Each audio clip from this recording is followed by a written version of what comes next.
बाबा साहब ने जब बौद्ध धर्म की जांच पड़ताल की तो बाबा साहब ने सभी को पकड़ा। कोई हिंदू धर्म से बौद्ध बनता है तो उसको हिंदू धर्म के सभी क्रियाकर्म, रहन सहन, रीति रिवाज, खान पान, नाम, ये सब छोड़ना पड़ेगा। और 38 लोगों को आपने विधिवत धर्म की दीक्षा दी थी, वो 38 लोग आज क्या कर रहे थे? तो मैं उनके घर गया तो मैं ऐसे सोफे पे बैठा हुआ था और बगल में उनकी अलमारी रखी हुई थी, तो उस अलमारी में खुद उनका धर्म भी रखा हुआ था।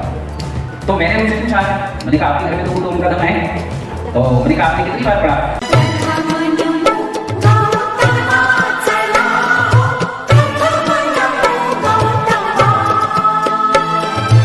उपासकों के लिए कोई प्रतिबंध ऐसा नहीं था कि आप बुद्ध के अनुयायी बन गए हैं, आप धर्म के अनुयायी बन गए हैं तो केवल आपको धर्म के ही अनुयायी बन करके रहना है, किसी और धर्म के चक्कर में नहीं पड़ना है। ये प्रतिबंध तथागत गौतम बुद्ध ने नहीं लगाया था, तो ये कमी बुद्ध धर्म में रह गई थी। बाबा साहब ने जब बौद्ध धर्म की जांच पड़ताल की तो बाबा साहब ने इस कमी को पकड़ा कि ये कमी बुद्धिज्म के पतन का कारण बनी है।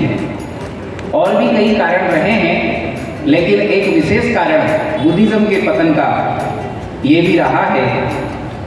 तो फिर बाबा साहब ने ये 22 विद्याओं का आविष्कार किया कि जो भी बौद्ध धर्म को स्वीकार करना चाहता है, अंगीकार करना चाहता है, बौद्ध बनना चाहता है, तो उसको पूर्णतः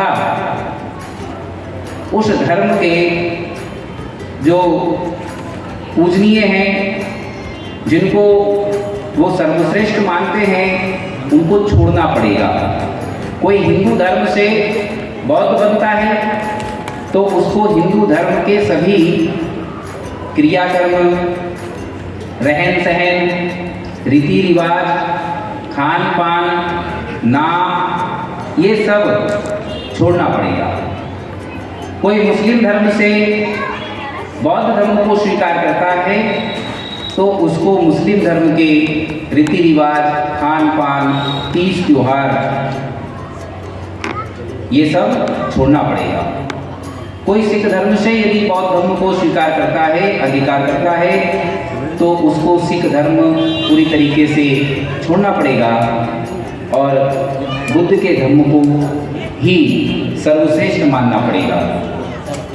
तभी जाकर के वो बुद्ध का अनुयायी, धर्म का अनुयायी रहेगा। ऐसा नहीं है कि आधे तो हम हिंदू हैं और आधे बौद्ध बने, ऐसा नहीं बनना है। जिन्होंने भी रजिस्ट्रेशन कराया है, जिन्होंने भी आवेदन भर करके कलेक्टर को जमा कराया है, उन सभी से मेरा विनम्र निवेदन है कि आपको पूर्णतः जिस धर्म के आप पहले अनुयायी थे या जिस धर्म के पहले गुलाम कह लो कि गुलाम थे, उस धर्म को आपको पूर्णतः छोड़ना पड़ेगा।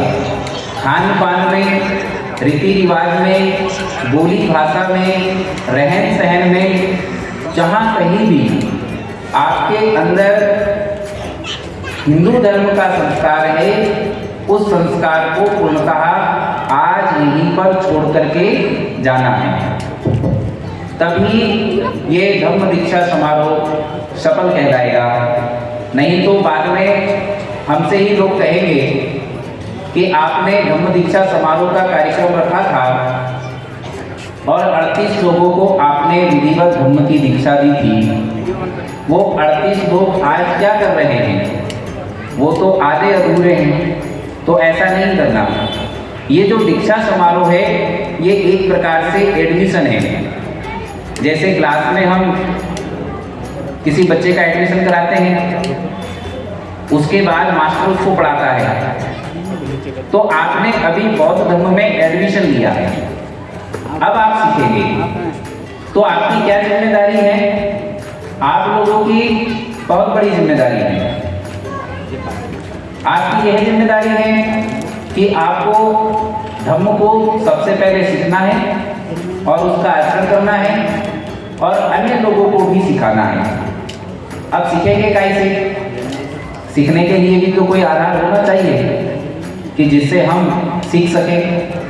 तो सीखने के लिए बाबा साहब ने हमें एक धम्म ग्रंथ दिया जिसका नाम है बुद्ध और उनका धम्म, द बुद्धा एंड हिज धम्मा।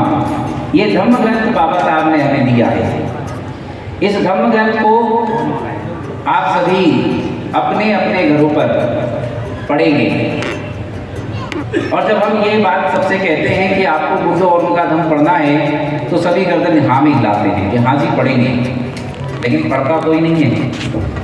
एक बार मैं भोपाल गया, भोपाल में एक बेरसिया तहसील है, तो वहाँ बेरसिया में एक टीचर ने मेरा भोजन दान रखा, तो मैं उनके घर गया, तो मैं ऐसे सोफे पे बैठा हुआ था और बगल में उनकी अलमारी रखी हुई थी, तो उस अलमारी में बुद्ध और उनका धम्म भी रखा हुआ था। तो मैंने उनसे पूछा, मैंने कहा आपके घर में तो बुद्ध और उनका धम्म है, तो मैंने कहा आपने कितनी बार पढ़ा? बोले साहब टाइम का लगता है। बोले जब मैं लाया था तब जो है 4-5 पेज पढ़े थे, उसके बाद से पढ़ा नहीं। तो मैंने खरीद के क्यों लाए थे? बोले साहब एक कार्यक्रम में मैं गया था, वहाँ बुद्ध और उनके धम्म के बारे में बताया था, तो मुझे बड़ा अच्छा लगा, मैं किताब खरीद लाया। तो मैंने आप खरीद लाए तो उससे कुछ प्राप्त तो कुछ हुआ नहीं, आपको पैसा और बर्बाद कर दिया, और ये किताब की बेइज्जती और आपने कर दी खरीद करके और अपने घर में रख करके। तो बेइज्जती क्यों करने का? ये तो अच्छी बात नहीं है। फिर मैंने उनसे कहा कि भाई आपको टाइम नहीं मिलता, आप शाम को खाना खाते हो, इसका टाइम तो मिलता ही है। तो शाम को खाना खाने के बाद आप 20 मिनट बुद्ध और उनका धम्म को पढ़ने के लिए निकालिए। खाना खाने के बाद तो आप सोने जाते हैं, सोते हैं, 20 मिनट लेट सोइए, क्या फर्क पड़ता है? कोई फर्क पड़ेगा? मान लो आप 20 मिनट लेट सोते हैं या आधा घंटा लेट सोते हैं, और उस आधे घंटे में बुद्ध और उनका धम्म का 1 पेज या 2 पेज पढ़ते हैं, तो आपका कोई नुकसान होगा क्या? तो उन्होंने कहा कि नहीं होगा। तो मैंने कहा फिर आप क्यों ये काम नहीं करते? बल्कि आपका तो जीवन सार्थक बन जाएगा, आपका तो जीवन उज्जवल बन जाएगा, और आपका ही नहीं बनेगा तो आपके परिवार का भी बन जाएगा। तो उन्होंने फिर मेरे से कहा कि आज से मैं बुद्ध और उनका धम्म अपने घर में पढ़ूंगा। तो आप लोगों को भी, जिन्होंने खास करके दीक्षा ली है, बाकी सब लोगों को अपने अपने घरों में बुद्ध और उनका धम्म पढ़ना चाहिए। लेकिन सब पढ़े ना पढ़े, लेकिन आपकी जिम्मेदारी है, क्योंकि आपने बौद्ध में भारत बनाओ अभियान के तत्वावधान में धम्म की दीक्षा ली है। तो आपकी ये जिम्मेदारी है कि आप अपने अपने घरों में रात को खाना खाने के बाद या खाना खाने से पहले आपको जो भी टाइम उचित लगे, उस टाइम को आप अपने घर में निर्धारित करेंगे और परिवार के साथ बैठ कर के त्रिशरण पंचशील करेंगे, और त्रिशरण पंचशील करने के बाद बुद्ध और उनका धम्म पढ़ेंगे, और बुद्ध और उनका धम्म पढ़ने के बाद शब्द सत्ता करके कार्यक्रम का समापन करेंगे। ये काम आपको अपने घर में रोज करना है। कौन कौन करेगा रोज अपने घर में? जो करना करेगा वो हाथ खड़ा करे। मतलब दीक्षार्थियों को तो करना ही है, कंपलसरी, अनिवार्य है। लेकिन बाकी के जो धम्म उपासक उपासिका इस दीक्षा समारोह को देखने के लिए आए हैं, उनसे भी निवेदन है कि आप में से कौन कौन ये काम करना चाहता है, वो हाथ खड़ा करें। बहुत धीरे धीरे हाथ खड़े हो रहे, इसलिए हो रहे हैं क्योंकि मन कंफ्यूज है ना, कर पाएंगे या नहीं कर पाएंगे, क्योंकि आपने दृढ़ संकल्प नहीं लिया, अधिष्ठान नहीं लिया। तथागत गौतम बुद्ध की पारमिता में एक अधिष्ठान पारमिता है।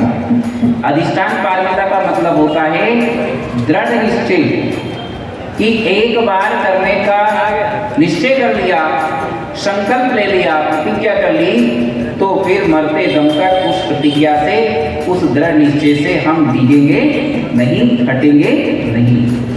जैसे बाबा साहब डॉक्टर भीमराव अम्बेडकर जी ने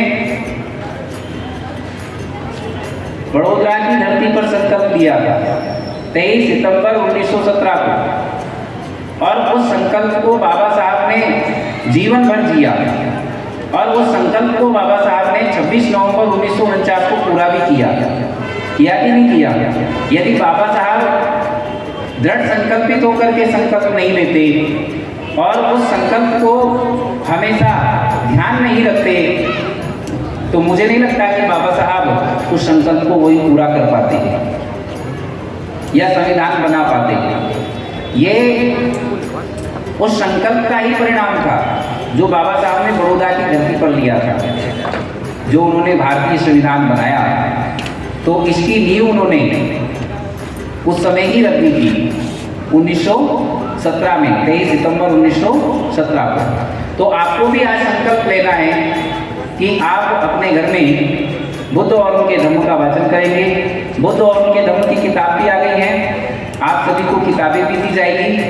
ये किताबों का वाचन आपको करना है, और ऐसा नहीं है कि मैं केवल यहाँ से कह के चला जाऊँगा। मैं ग्वालियर में आता रहता हूँ, आप सभी जानते हैं, साल भर में एक आध बार तो आता ही है कि नहीं? और एक दो दिन के लिए नहीं आता, एक आध महीने 15 दिन के लिए तो आते ही आता हूँ।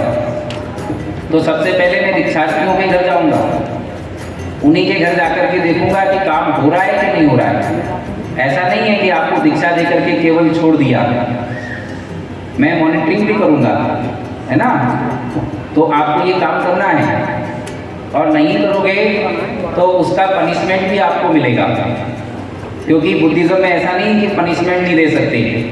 तथागत गौतम बुद्ध ने ही पनिशमेंट की नींव रखी थी, पनिशमेंट का प्रावधान किया था अपने भिक्षु संघ के लिए।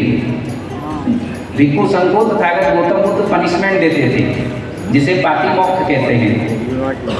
जो भी नियम का पालन नहीं करता था उसे दंड देते थे, और जो भी नियम का उल्लंघन करता था और जितना बड़ा अपराध करता था उतना ही बड़ा दंड मिलता था। छोटा अपराध करता था तो छोटा दंड मिलता था, बड़ा अपराध करता था तो बड़ा दंड मिलता था। इसलिए ऐसा नहीं है कि बुद्धिज्म में दंड का प्रावधान नहीं है, दंड का प्रावधान भी है। हम कहते जरूर है कि मध्यम मार्ग है, मध्यम मार्ग है, लचीला है, लेकिन ऐसा है नहीं, कठोरता भी बहुत है। इसलिए सभी को इस बात का ध्यान रखना है। मैंने काफ़ी समय ले लिया, इसलिए माफ़ी चाहता हूँ। आप सभी को बहुत बहुत साधुवाद, बहुत बहुत मंगल कामनाएं। जय भीम, नमो बुद्धाय। बुद्धं शरणं गच्छामि, धम्मं शरणं गच्छामि, संघं शरणं गच्छामि।